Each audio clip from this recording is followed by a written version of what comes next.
नमस्कार, मैं एनआर मनोहर।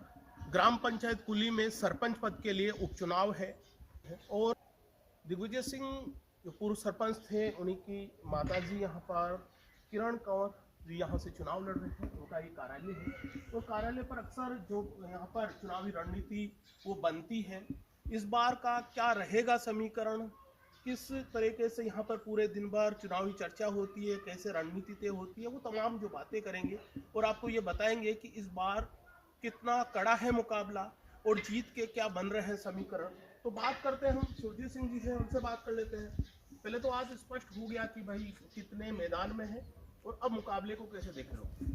मैदान में 4 लोग हैं और इनमें हमारे जो चुनाव चुनाया अलवारी का वो हमारे 36 कौमों में पकड़ है, इसलिए हमारे जातिवाद का इसमें चुनाव के बाद गांव में हो रहा नहीं है।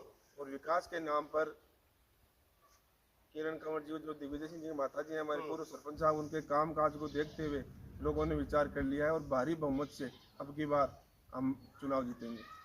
दिग्विजय सिंह जी के लिए कहा जाता है कि काफ़ी सरल उनका व्यक्तित्व है, लोगों से उनकी एक सीधी उनके बोले कि चूल्हे तक बैठे आम लोगों से सीधे बात कर लेते हैं।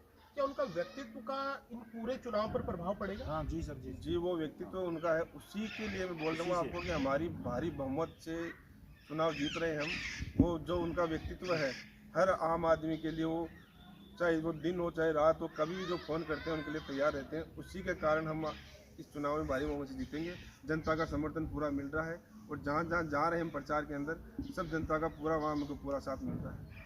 थोड़ा समीकरण समझा दीजिए मुझे गांव का। अगर मैं पूरा राजस्व, 3 राजस्व गांव है, तीनों गांव का क्या गणित बैठता है, कैसी जातीय इफेक्ट काम कर रहा है, कैसे एक सीधा, क्योंकि सरपंच चुनाव में है एक एक वोट की कीमत होती है।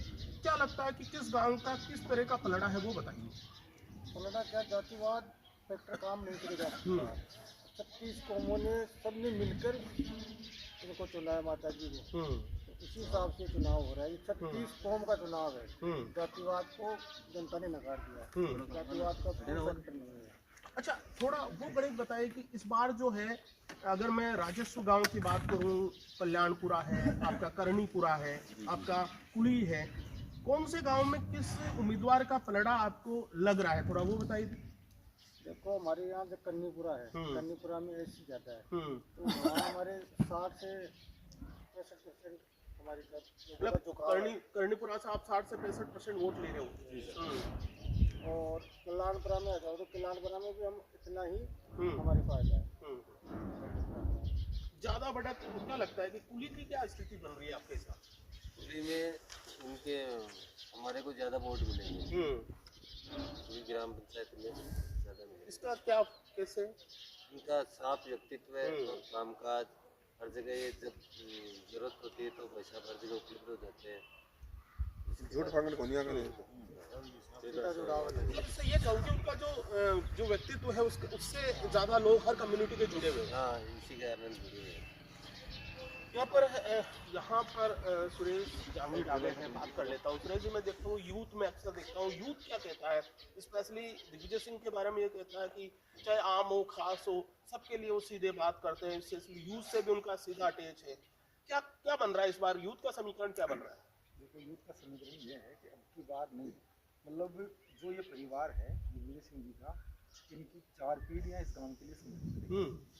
और इनके जो पिताजी थे शेष किरण सिंह जी, वो एक संत प्रवृत्ति के लोग थे। मतलब मेरे पिताजी उनके जिगरी दोस्त थे, तो वो बताते मेरे को कभी कभी कि एक शख्स थे इनके पास, ट्रैक्टर था, तो जो लोग पैदल चलते थे, उस लेडीज जो सर पे भारा रख के चलते थे, ये रोक के पहले उनका वो भारा ट्रैक्टर पर रख के उनको घर छोड़ के आते थे।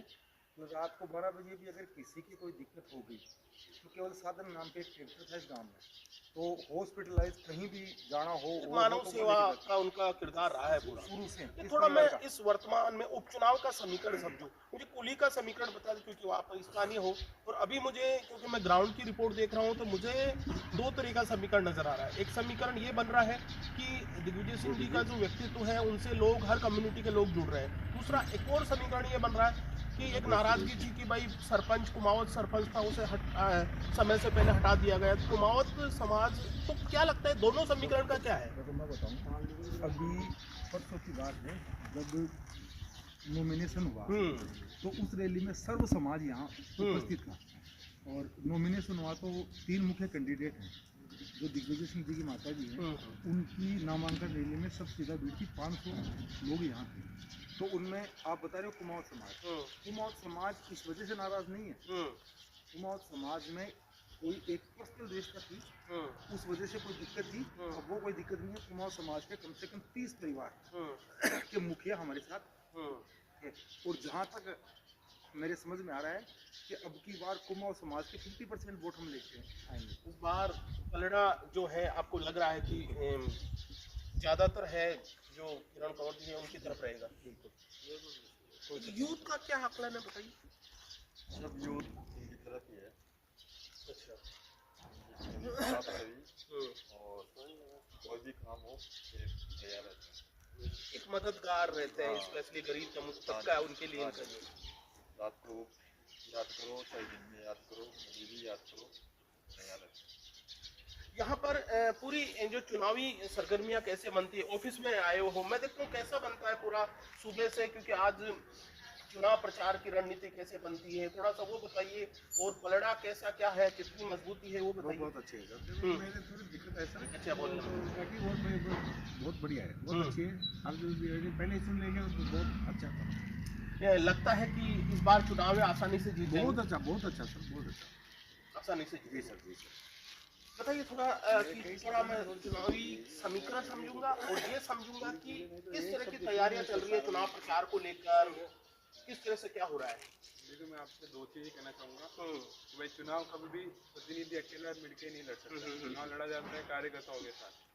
हम उन सब के कार्यकर्ता हैं। हम पूरी हमारी तरफ से पूरी जोर जोर से मेहनत चल रही है और जिस ढंग से हम काम कर रहे हैं उस ढंग से यही लग रहा है कि भाई पूरी कोशिश है कि हम ये चुनाव जीतें और इस गांव के विकास में उनका सहयोग दें। एक विकास की जहाँ तक बात आती है कि कुली में पेयजल की एक समस्या लगभग पुरानी है, क्या लगता है कि इस बार के मुद्दे में पानी की समस्या भी एक मुद्दा रहेगा चुनाव जो कैंपेन में आप जाओगे तो? एक पानी की समस्या चल रही है, इस बात का भी पूरा आगे जाके भी बात चल रही है कि भाई ना पानी आएगा, लेकिन अब पानी जब और जगह नहीं, लेकिन अपनी पूरी कोशिश यही रहेगी कि भाई सबसे पहले यही काम अपन यहाँ पे करना है गाँव में। युवा वोट जब डालता है तो उसके दिमाग में आती है कि उसकी पंचायत है वो हाईटेक हो, सीसीटीवी कैमरे भी हो, उसके एक देखा जाए तो अच्छी खासी एक हाईटेक जो पंचायत उनको, तो यूथ डालते समय क्या अपेक्षा करता है और उनके जो स्पष्टता हो गई है उनको क्या लगता है कि ये इसकी पूर्ति कर सकते हैं? अब थोड़े टाइम पहले अभी गांव में एक वो चोरी की घटना घटी थी, अगर आपने सुना हो। मैं अगर उस जगह अगर अपने सीसीटीवी कैमरा लगे हुए थे वहाँ पे, तो उस वजह से ही अब देखा जाए जैसे वहाँ सीसीटीवी कैमरा थे। कुछ जगह गांव में ऐसी भी जहाँ सीसीटीवी कैमरा नहीं है, अगर वहाँ सीसीटीवी कैमरा लग जाए तो अपन कोई भी चीज़ की भी कोई भी हो तो अपन पूरी सिक्योरिटी अपने पास रहती है, अपना पूरा उसका एक्सेस रहता है।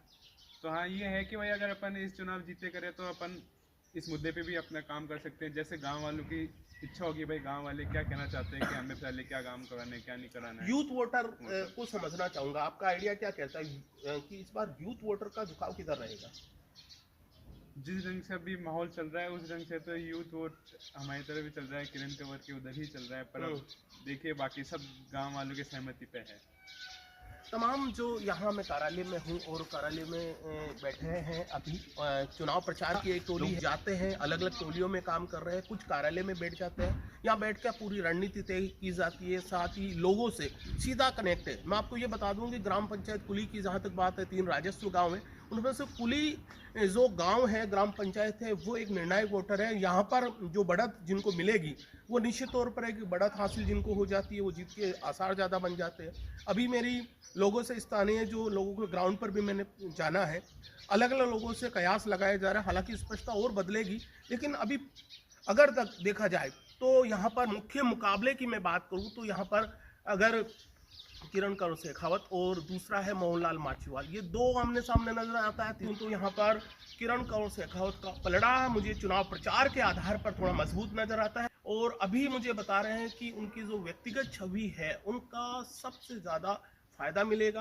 क्या वो फायदा वोट में बदलेगा? अगर वोट में बदलता अभी तो यहाँ से समीकरण बनेंगे, बिगड़ेंगे, लेकिन मुझे बताया ये जा रहा है कि इस बार चुनाव है वो कोई कसर नहीं छोड़ेंगे, एक जो प्रचार है उसमें कसर नहीं छोड़ेंगे और लोगों को ज़्यादा से ज़्यादा अपने पक्ष में वोट करने की कोशिश करेंगे।